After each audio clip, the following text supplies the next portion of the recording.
I am unashamed. What about you? Welcome back to Unashamed. We're still in our places. I'm still in Gulf Shores, enjoying some fantastic October weather down here. And Jace is at Duck Call Room, which means that we still don't have Dad back. He's still recovering, so keep him in your prayers. I think they're going to start charging me rent to keep doing this. So, well, I thought we were supposed to get a new studio at some point. That's what I mean.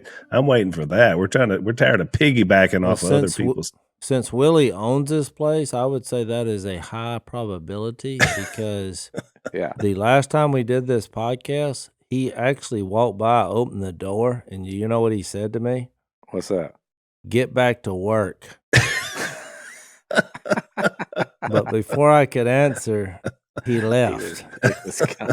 I thought. Did he forget where he was and thought he was in an episode of Duck Dynasty? Was the moment for you when he did that? Was it a moment of beautiful, glowy nostalgia, or was it post-traumatic stress syndrome? Which one did that induce? I think he just gets a thrill on telling me what to do. And even though now he has zero power to do that, he just couldn't help it. Well, you know what, though? Here's why, though, Jace. Because you had the power. If I remember childhood correctly, you had the power. You were the alpha. You were the mean one. You were the one that, like, you had the.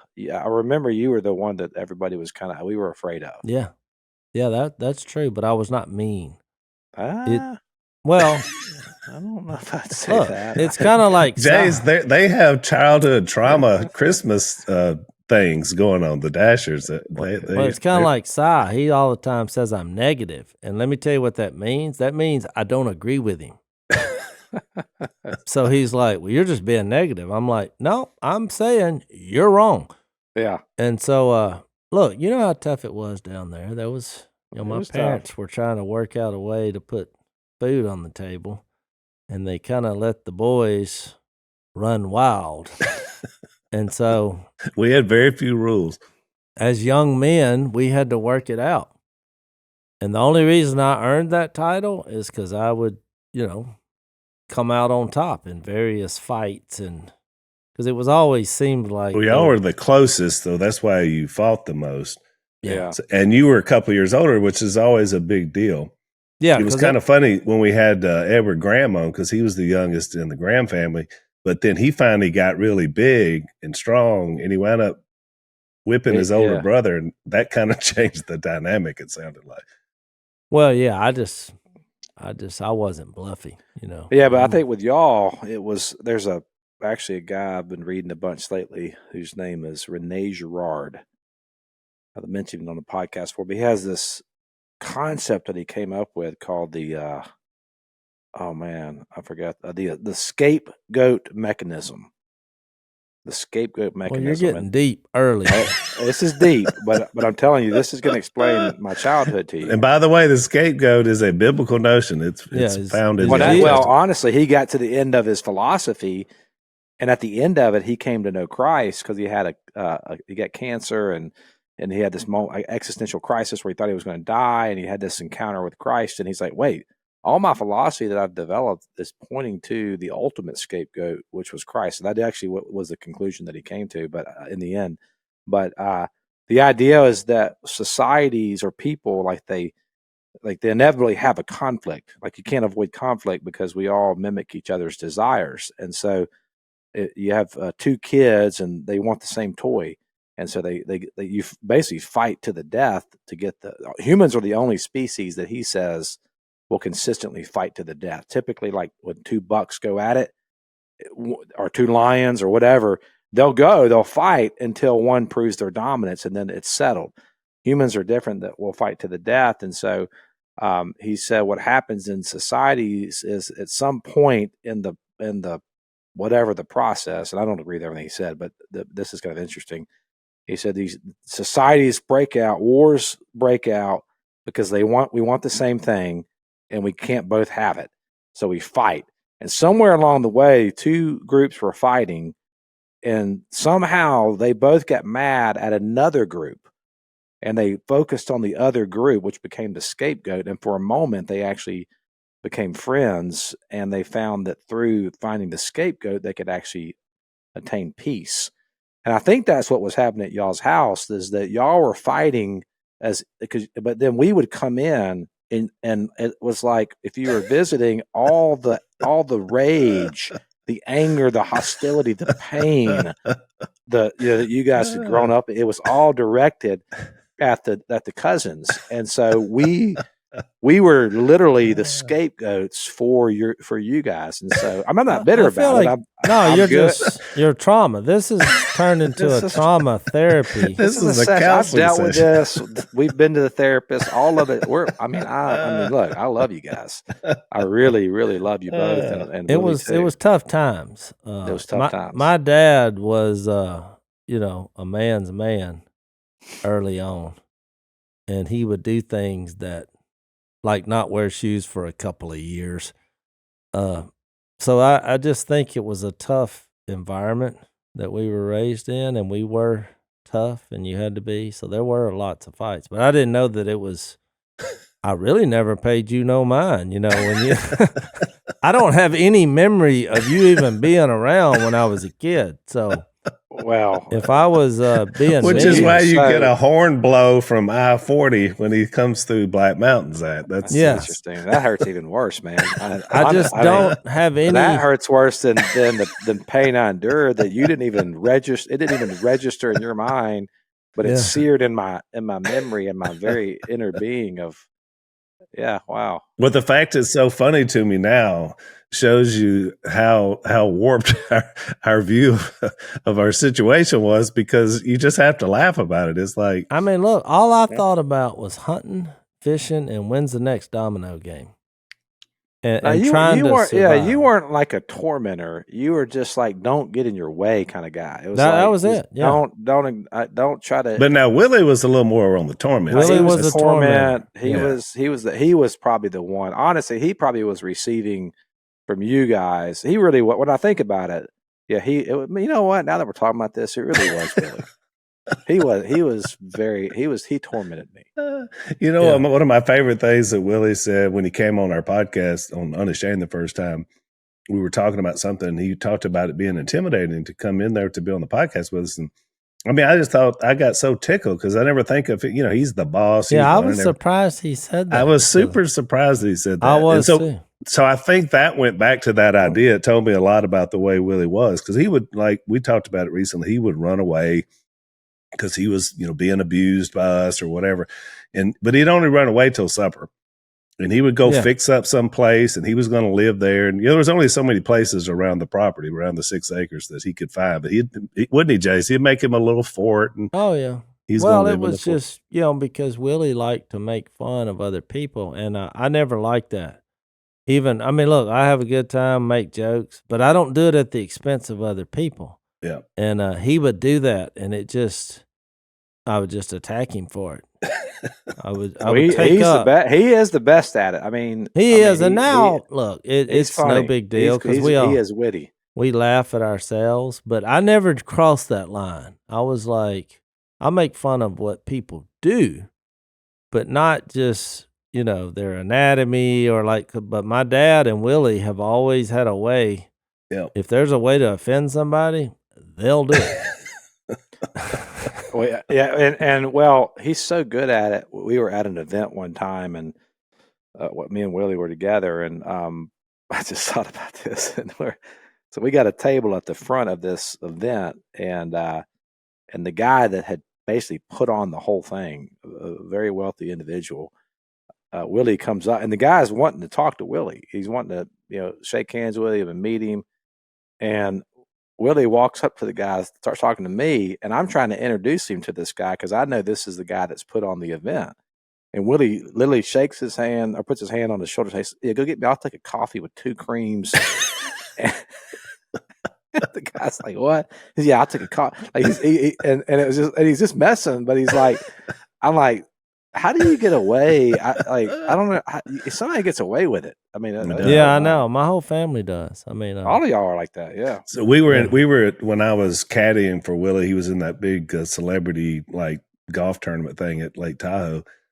We were doing the practice round, and one of the people, I mean, this is like a big money man. And of course, you know, they arrange it all so they can play with one of the people who are there who are well known. And so, you know, they're all like meeting Willie. Well, one of them had a son there, and he was, I guess, a teenager. And Willie looked over and he said, "Hey, bro, Cheesy, would you go over and get that ball I just hit out the edge of that pond?" And I just got so tickled because I was like, he called him Bro Cheesy. And they just laughed. You know, he's like, "Mr. Willie called me Bro Cheesy." He was not offended at all. And I thought only Willie could The get question away with is, did he go get the ball out of the pond? He went and got the ball out of the pond. That's the magic. I don't. Well, see, that's why we fought. Because when he called me Bro Cheesy, I fired a spent D battery at his head. So I wish we would have, all of my regrets, and which I'm fixed to have. I got breaking news. I did something for the first time in 45 years last night. Uh-oh. So before I tell you that, and you're almost 55, so you'd have been a 9-year-old. First time good job. in 45 years. I did something last night I had not done in 45 years. And look, I actually didn't realize that people still did this. So, but before I tell you that, I was going to say, I wish we had taken a picture of the room where we all stayed as kids, because every 3 or 4 inches, there was a hole in the wall. It looked like a hailstorm had entered the inner room and gone sideways. And that was from the debris that we threw at each other through the years. Nobody ever. I forgot about it. Everybody was big about throwing stuff. When we had a trailer during the bar years from the movie, Mom and Dad bought a brand new trailer. I don't know if you remember, Jace, because you were little. Oh yeah, it was kind of yellow and white, and it was a dumpster fire. Yeah, it was brand new originally, but they're so cheap. And this was probably 1973 or so, and that every bed, every piece of furniture that had legs on, everything was on the floor, like broken down within the first year of that trailer. I mean, and it was just us, just roughhousing and wrestling, and because Willie was little, and then Jace was probably about 5. But it was crazy. No, it was. But we used to do that. I mean, the last memory I had of that was somehow when my mom was a teenager, she twirled the what do you call it? Baton, yeah. And somehow he had gotten hers, and he threw that thing at me, and I just moved my head back, and it stuck through the door. That's how thin that door was. Just like 6 inches in front of my eyes. And I thought, man, what if that thing would have hit me? You know, I mean, it went through that door. And it was there for about a week till Miss Gay saw it. She threw a fit. You know, she's like, why did y'all try to open the door with that baton? I mean, nobody said what happened. She thought we were trying to somehow bust open the door to get in it because it was locked. Well, they were so busy just trying to survive and run that bar, they didn't realize that it was survival of the fittest going on out behind the bar. Jace, we're always trying to keep a good cell phone coverage because, you know, in your case, you're taking pictures of treasure. You're doing all sorts of things out there. Yeah, I mean, usually that's the last thing on my mind, but, you know, it's like anything else. When you need it, you need it. That's right, exactly. And Patriot Mobile, who's one of our longtime sponsors, we love these guys. They are America's only Christian conservative wireless provider, and they've been doing this for over 10 years. They offer dependable nationwide coverage, giving you the ability to access all 3 major networks. So what that means is you get the coverage that you need without having to fund the left's agenda. When you switch to Patriot Mobile, you're letting everyone know you support free speech, religious freedom, and the sanctity of life. Patriot Mobile also proudly supports the Second Amendment, our military, our veterans, and our first responders. So if that's not enough for you, they also have a 100% U.S.-based customer service team that makes switching to Patriot Mobile easy. You can keep your number and your phone, or you can upgrade. They'll help you find the best deals and the best plan that fits your needs. Just go to patriotmobile.com/Phil, or you can call them at 972-PATRIOT. Right now, you're going to get a free month when you use the offer code PHIL. So join us, switch to America's only Christian conservative mobile provider, Patriot Mobile, by going to patriotmobile.com/Phil, or you can call them at 972-PATRIOT for your free month of service today.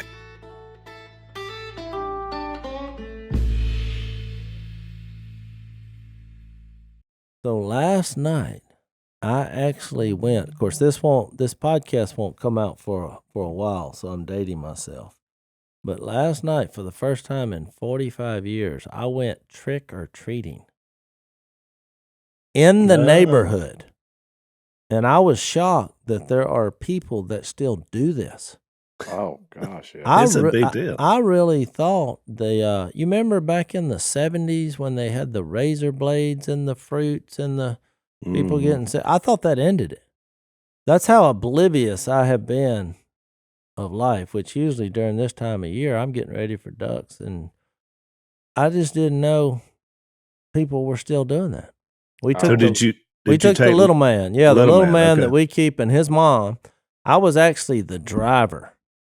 And it felt like, it felt weird. I made an illustration that was kind of poor. Missy's like, that's terrible. I said, I feel like we're coming in and robbing a bank, and I'm the getaway driver, because I wouldn't walk up to the house because I didn't want to scare anybody. Were you doing it in a golf cart or your truck? In a golf cart. And look, I actually saw your two daughters. They were the first people I saw. Mm-hmm. And Alex was walking with her little family and friends.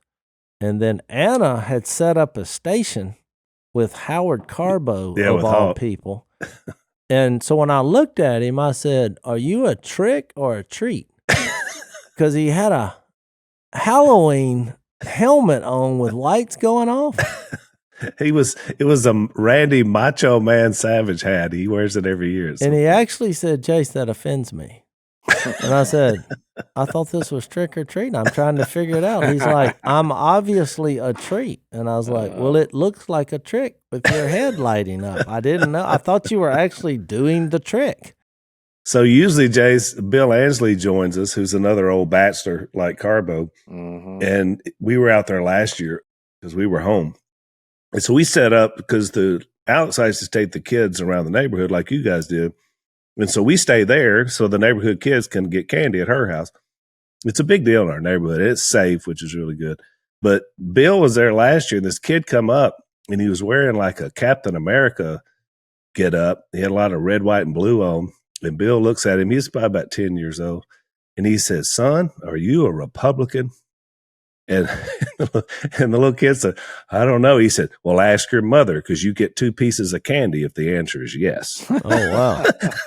So Bill was doing some political recruiting for the neighborhood, which I thought was pretty funny. You better be careful doing that around where I live. But we had 3,000. I bet we had 3,000 trick-or-treaters come by the house last night. Because it's big in your area, right? It's about a 4. Oh yeah, there's a 4-street radius. It is a massive ordeal. My little story, I saw about 50 people walking around. But look, people there, they get on their porch, and so that's how. It's not like back when I remembered it at 10. You knocked on the door and you didn't know whether this was going to be a good deal or not. Get off my property or.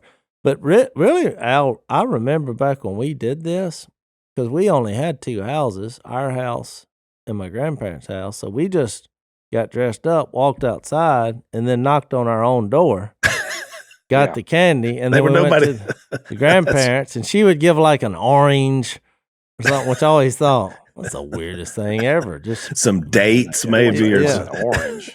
Yeah, that was my trick-or-treating memory, but it was actually fun. I got to meet the neighbors. I got a little nervous because one of them, there was a police car there, and I was like, oh, that's trouble. Don't go there.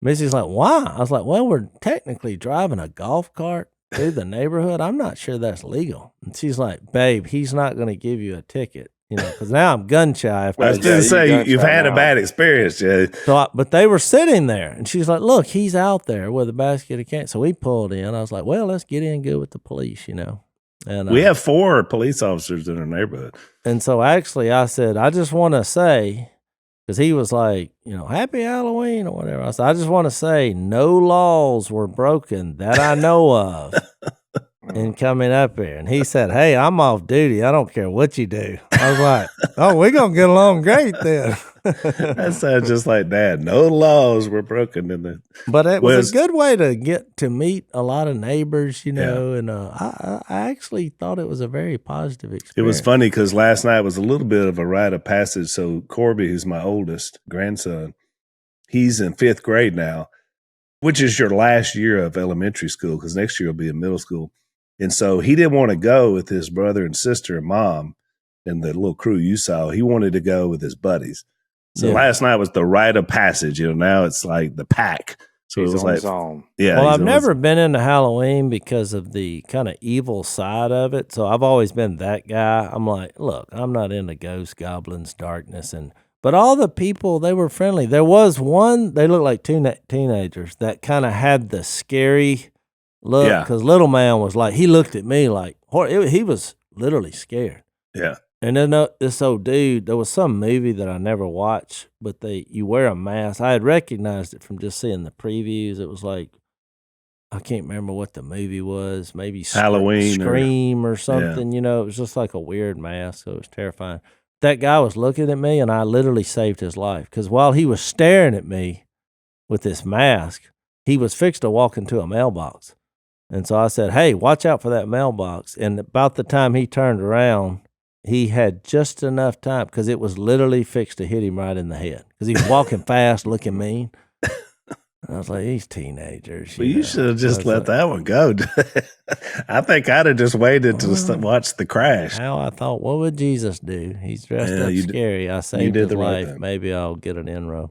You did the right thing. So anyway, that's my story. We did it. It was good. Little man, he went as a fireman.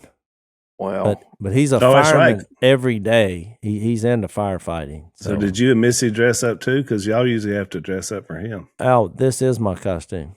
I looked exactly like I do right now. And people think, oh, you're doing the duck thing. It is ironic, Jase, that about this Halloween discussion, that for 2 years at the peak of our little duck show, Duck Dynasty costumes, which were a beard, a bandana, a beanie hat, whatever, were the number one costume for a couple of Halloweens in a row, or at least on the top 5.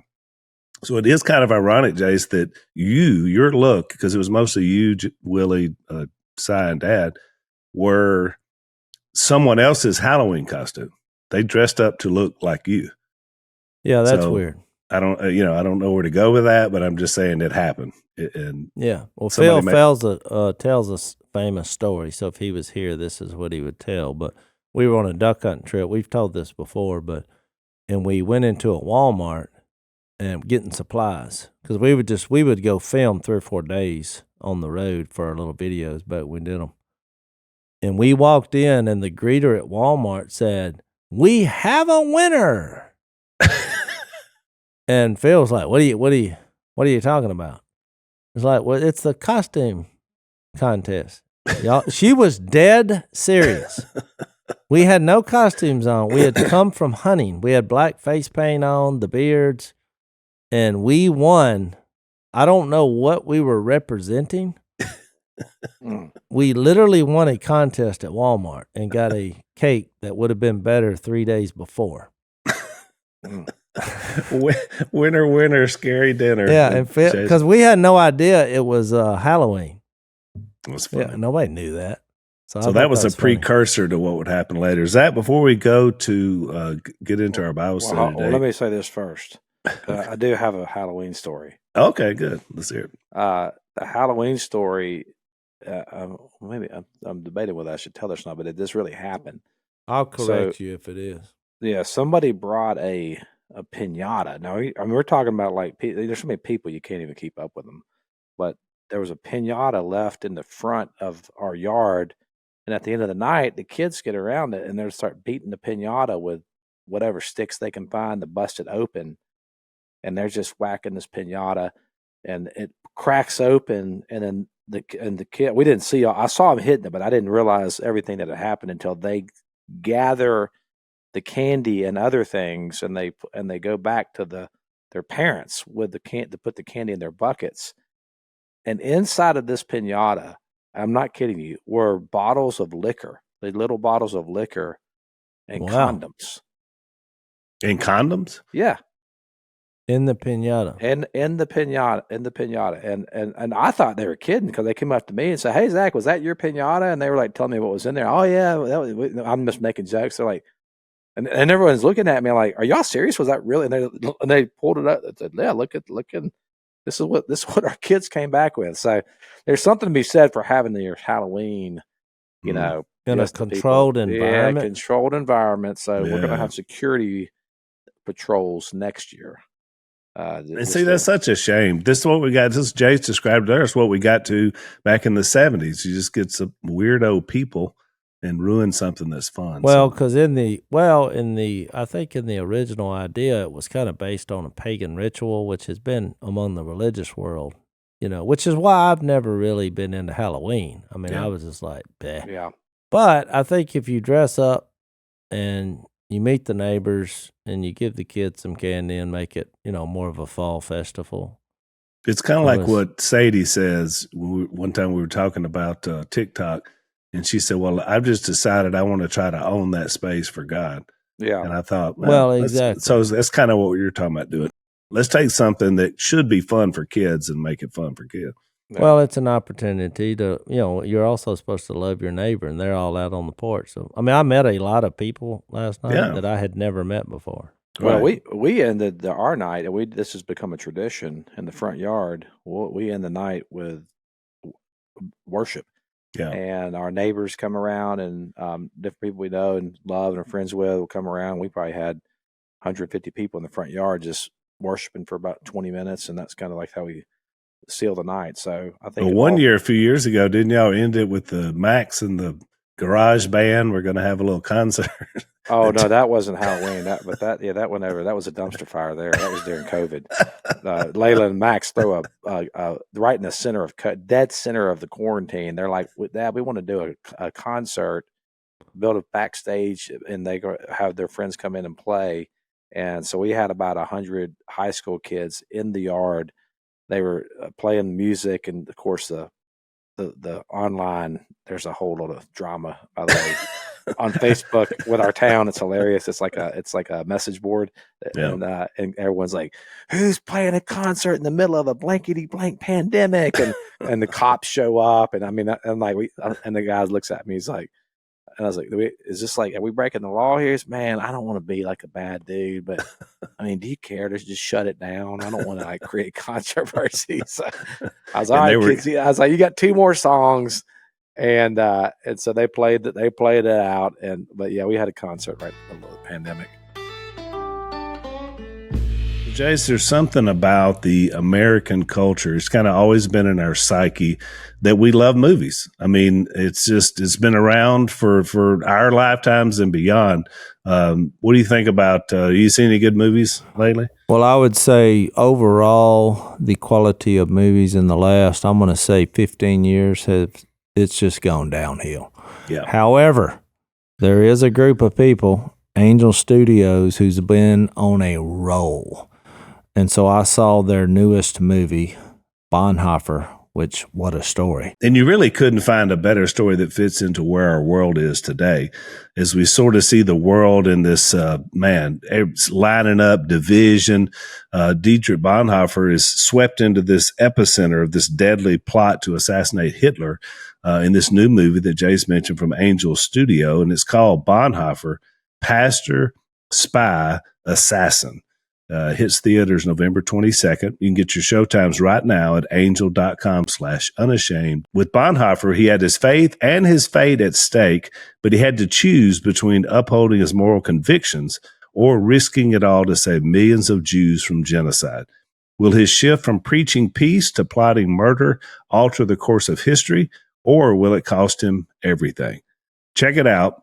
this Thanksgiving. See showtimes near you and get your tickets today at angel.com/unashamed. This is a movie you don't want to miss. Go to angel.com/unashamed. That's angel.com/unashamed.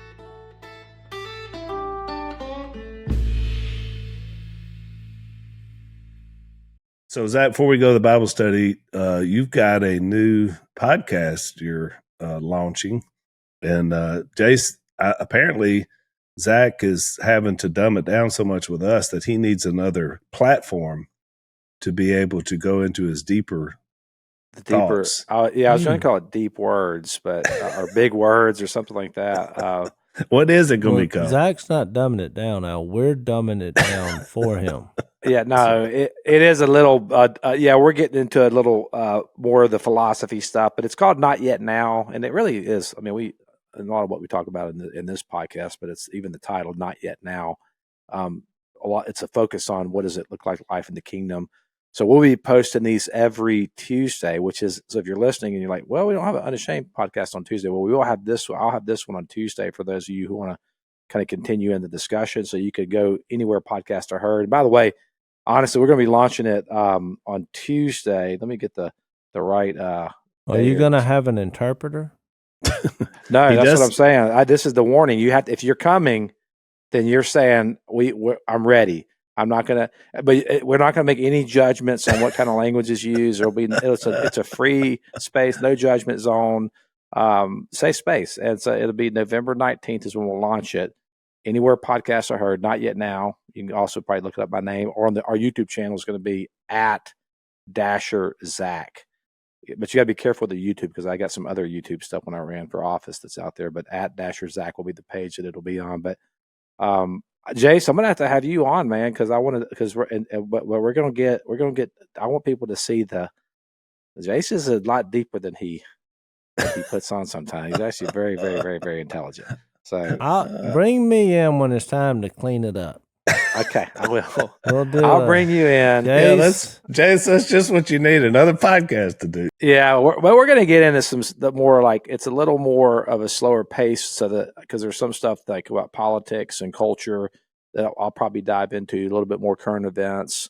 But yeah, if you guys go and go ahead and subscribe to it helps us get the algorithm up there so we get exposure and get this. I think it's going to be a really helpful podcast. Really, it's just an extension of kind of the ministry that we're doing here in North Carolina. And so I would say that would be a prerequisite for going to your podcast. If you know what the word algorithm means, then come join. Come talk to Zach. Not yet. If you want to be able to use the word eschatology and without fear of judgment or ridicule, we have a place for you. It's actually kind of a Psy-like title because, when Psy says no, he means yes. Yeah. And when he says, no, he means no. Yeah. So, well, I got news for you. The kingdom is here. That's the thing. But it is to come as well. So it's you will get new bodies at some point, which will then make you able to live eternally. Yes. So, but you have the Spirit. So there you go. I think it's a good topic. Because as we learned from back in Colossians 1, Jesus is the firstborn of creation, but he's also the firstborn from the dead. Yeah, the prototype.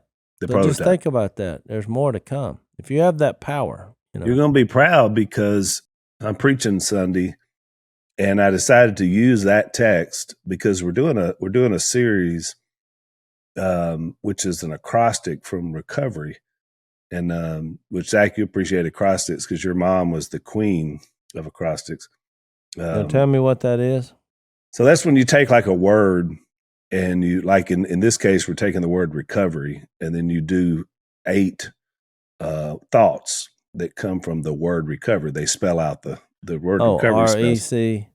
Right. Like respect. You're going Aretha. I call that Aretha Franklin. Well, see, that's how Jace can break it down. Yeah, it's good. And so mine is, it's interesting because we did this series 20 years ago when we launched our Celebrate Recovery. Mac Owen, who's going to be on the podcast in a few weeks, Mac wanted to start this new thing that he had found out about. And so Mike and I were all in. And so Mike had just went to work for us at the church. And so we did this recovery series. And so I kind of built the lessons out of the Beatitudes, is where the Saddleback does it for Celebrate Recovery. And so this Sunday, I'm up on the second principle, which is the E. And here's what the principle is: earnestly believe that God exists, that I matter to him, and that he has the power to help me recover. So when they're doing their step studies, that goes along with a couple of the Beatitudes. And so that's my lesson. And as soon as I read it, it's interesting because I look back at my notes. I'm a very good note taker and keeper. And so in that recovery series that I did 20 years ago, I still have the notes from all the sermons, and there was some pretty good stuff in there. And the ironic thing was, because of my schedule, this time I had the 2 E's. This one and then the E at the end of the series. And there were 2 lessons that I didn't put together in the first series and had no notes for. You want to guess what they were? E's? The 2 E's. And so I had to build something totally new, which is probably a good thing. And so we were in this study, and I thought, man, earnestly believe that God exists. What better passage is there in the entire Bible of why we believe in Jesus than Colossians 1:15 through 23?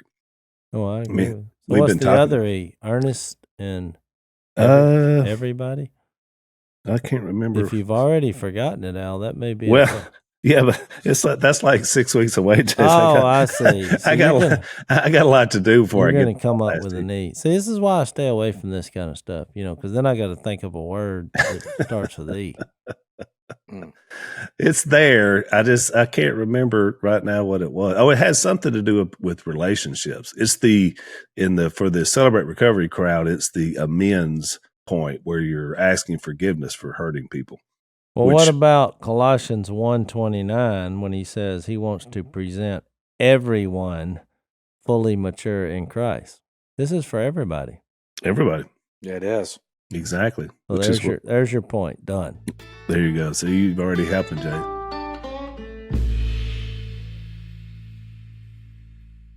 I will say this, Jace. I'll give you one little sneak peek.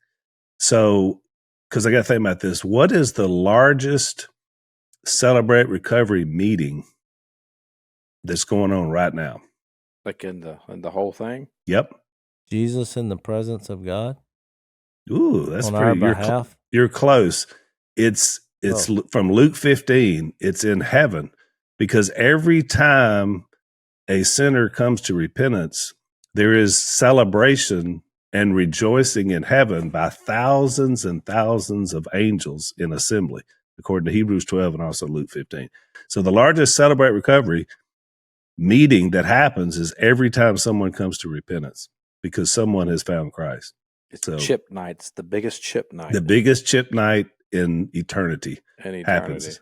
I was also reminded of that verse that says we are surrounded by a great cloud of witnesses that are cheering us on. Yeah. Hebrews 12:1. Yeah. I was thinking of Colossians 1:22, but now he has reconciled you by Christ's physical body through death to present you holy in his sight, without blemish and free from accusation. Yeah. Think Hebrews. He went into the presence of God on our behalf. Yeah. To make the presence of God ready for us to live. Which is the not yet part of Zach's podcast title. Not just yet. Because they did the same thing in the Jewish temple. They had to do these sacrifices, which goes back to the scapegoat. They actually just put the sins on the goat, and they didn't kill him. They just sent him out to the wilderness. Right. Yeah. He carried the sins away from the camp. And they did it every year. And so it's a constant reminder that your sin doesn't really go away. It's still out there. Well, that's honestly having to be dealt with. It's kind of like the true Halloween. Yeah. You take the sins and the evil, presence, and you get it way away from you out in the wilderness. That's right. Which all those things, they were all. Think about it, if you live before Christ, then everything was about like this coming of something. But if you live after Christ, where we live, then it's about something that came and something that's coming. So that the title came out of that framework, but I think it's something not yet now, but it's what we're doing. It's what we talk about every day in this podcast, and there is a tension in that. Like I recognize that tension. I think that the writer of Colossians, Paul, also recognized that tension. But if you get off on one side of that or the other, if you're only about what's to come, then you miss the kingdom that's here. But at the same time, if you're only about the kingdom that's here, then you miss that. Then you're missing out on what's to come. And when you go through periods of life that are very, very difficult, which we all do, how do you deal with that? You know what I mean?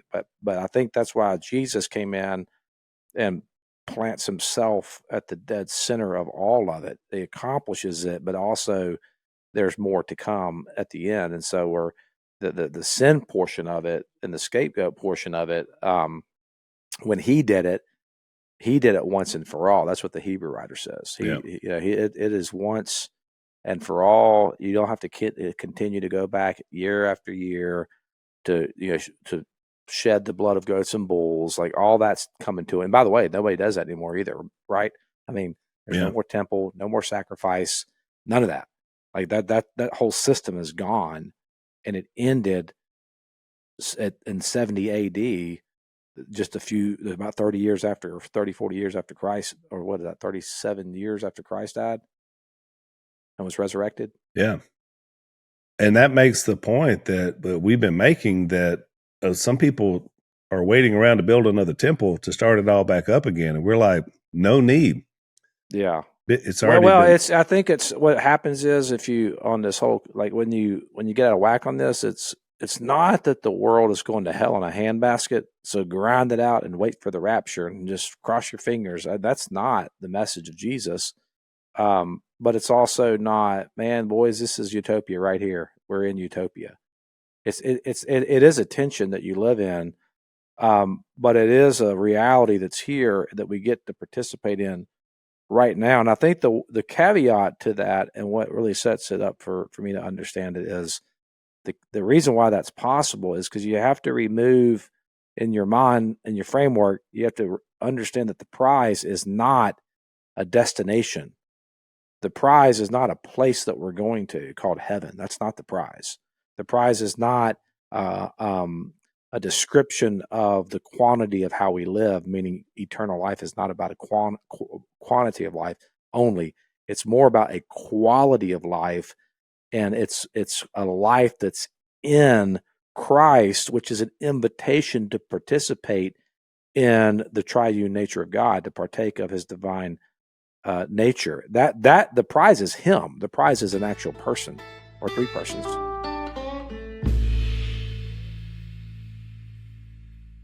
Well, I was just going to say that I've used this illustration many times. It's like wherever I go with my wife, that's more important than where we're going.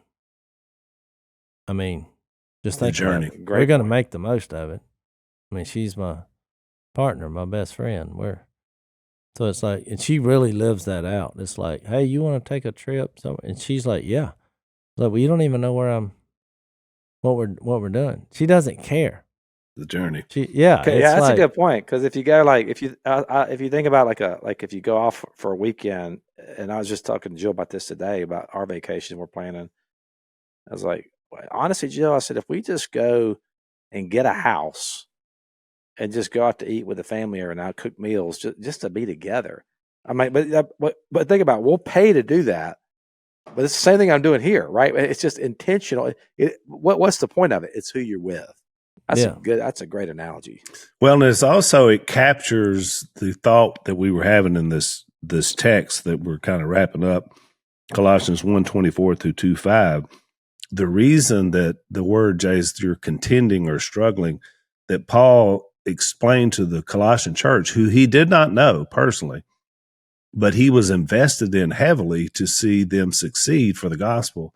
And I think that's part of that idea of paying forward what God has done for you to then have it go, your legacy is, I want other people to take that torch and carry it. And, I never thought about legacy as a young guy, but now that I'm about to be 60 years old, last week, this series I was mentioning, we started it with two young guys. One of them is Rucker, who you guys have seen on the podcast before. And the other guy is Derek, who had never spoken on Sunday morning at our church before, but they're the two leaders of our Celebrate Recovery, and they're the fourth generation leadership. And these are people that we helped lead to Christ, discipled, and now they're taking it. And so when I was watching their sermon this week, and because they had the R, which is realize that I'm not God, I'm powerless. Who was giving the sermon? This was Brian Rucker and Derek McQueen, okay, who are the co-leaders now of our Celebrate Recovery. And as part of this series, we're doing something we did 20 years ago. But I felt when I was watching it, I was just teary because I thought, man, to get to see guys that you trained get it and get relationship and understand the power of Jesus and what gets you that moment, and watch them. Now they're going to be doing this series, as we go forward. They're going to be the ones that are taking the mantle and going with it. So I wouldn't have appreciated it, 20 years ago, but now that I'm 60 and you start seeing the people you train that take ministry and impact people, and you're like, this is what it's all about. Because once I cross over, it'll be who I've impacted with the gospel that will then take it to death. By the way, he's a former gangbanger from a broken family that used to, participate in drive-by shootings and what have you. There's that little nugget. Well, I'm just saying. He was in a little thing called a gang. Yeah, but he was actually on the podcast. But I'm glad you brought this up, because one thing I didn't bring up last time when I was talking about that contending is that word is used again in a fantastic way. I was going to save it for when we get there, but now that we brought it up, I feel like I should. So, Paul didn't even know these people. They had learned it from Epaphras. You remember Colossians 1 in verse 7? He's like, this gospel's, came to you, and you have faith, hope, and love, and you learned it from Epaphras, our dear fellow servant, who is a faithful minister of Christ on our behalf, and who also told us of your love in the Spirit. Well, when he gets to chapter 4 and verse 12, he brings up Epaphras again, and he says, Epaphras, who is one of you, because Paul had trained him, sent him out. He goes to Colossae, he shares the gospel, it explodes. They face resistance like everyone does who puts their faith in Christ. So now they're getting a little wobbly. And he says, but listen to what he says. He said, Epaphras, who is one of you and a servant of Christ Jesus, sends greetings. He is always wrestling in prayer. Well, you know what that word for wrestling is? Contending. The same one in Colossians 2 when he's speaking of himself, of saying, I'm contending for you. But I thought, what a picture. When you think of it made me analyze my prayer life and realize how weak it is, because I never looked at it as a wrestle match. We all got into wrestling, but this is more of a realistic. When you think of wrestling, this is what me and Willie did as a kid. Well, we wasn't faking. It was a wrestle. It was about survival. But I thought, what a picture of that when someone is wrestling in prayer for other people. Yeah. The intensity is off the charts. But look what he says. He's wrestling in prayer for what reason?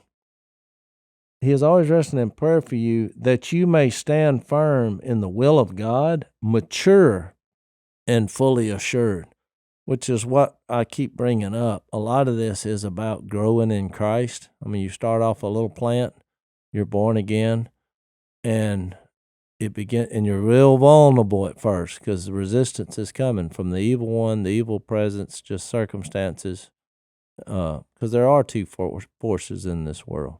Mm-hmm. And even though we have the King of Kings, it is difficult as you grow and go through difficulty, and he's asking you to serve and to perhaps suffer. And the other leg of that is when you're sharing Jesus, you're going to face resistance. Yeah. And it's no different in our culture than any other. You're fixed to have people persecute you. It's just going to happen. But that's part of the growth process and the maturity. And the end of that, think of the parable of the sower, fruit will come from that struggle. But I just thought that was, when you start analyzing deep into this book, how these little nuggets on how their passion about each other in Christ and getting them to grow and mature toward the ultimate relationship like Zach described. Well, and I'm glad you brought up prayer again too, because we keep running into that in all these books we're studying, and we've talked about it before. It's not, because you'll hear people say, well, I wish I could do more, but I will pray. And it's like, well, that's the most important thing, because when you pray, you're communicating with the deity. And that verse in Romans 8 always gets me, with that the Holy Spirit is communicating in language you don't even get, but that the Father and the Son hear your heart. So there's something that happens there at a supernatural level in prayer. That is a huge impact. Yeah, just think like when you go work out. I mean, I'll work out occasionally, and when I come out, I don't have to tell Missy that I just worked out. I'm sweaty, I'm exhausted, I'm sucking wind, I'm just like, but if there's things I want to do in life, and I realize the older I get, I got to do it. But if I came out looking like that, and she's like, what you been doing? I was like, I've been praying. I think that's the visual image you should get. It should be more intense than what we're doing, is my point. Exactly. And when somebody's doing that for other people, that's just very inspiring. It is. Yeah, because we want to avoid that pain and want to avoid that stress, that struggle. When you were talking though about that, I was thinking about something somebody told me last night. He's one of my friends here, is going through a hard time. He's lost a bunch of his stuff in his shop during the storm, and then just found out his dad got diagnosed with a terminal illness, all within like a 3-week period. And he came by the house, and there where I was cooking a big jambalaya, and I was explaining to them what that was and how good it was going to be. And he was telling me his story, and I just, let me just pray with you. And I just prayed over him. And one of the things he said, though, he said, I keep thinking about this seed. There's these certain seeds that they only germinate in forest fires. And then the fire happens, he said, but these beautiful trees and plants, but they only come forth after an intense fire. And he said, I've just been sitting in that praying that God like germinate something in this fire of my life that's going to be beautiful. And I thought, man, what a mature way of seeing it.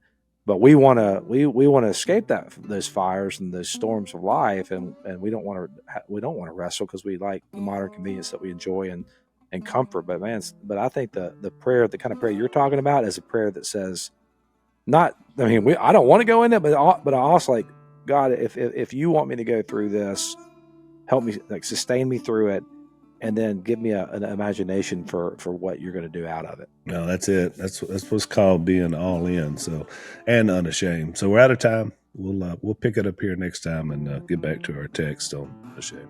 Thanks for listening to the Unashamed podcast. Help us out by rating us on iTunes. And don't miss an episode by subscribing on YouTube, and be sure to click that little bell to get notified about new episodes. And for even more content that you won't get anywhere else, subscribe to Blaze TV at blazetv.com/unashamed.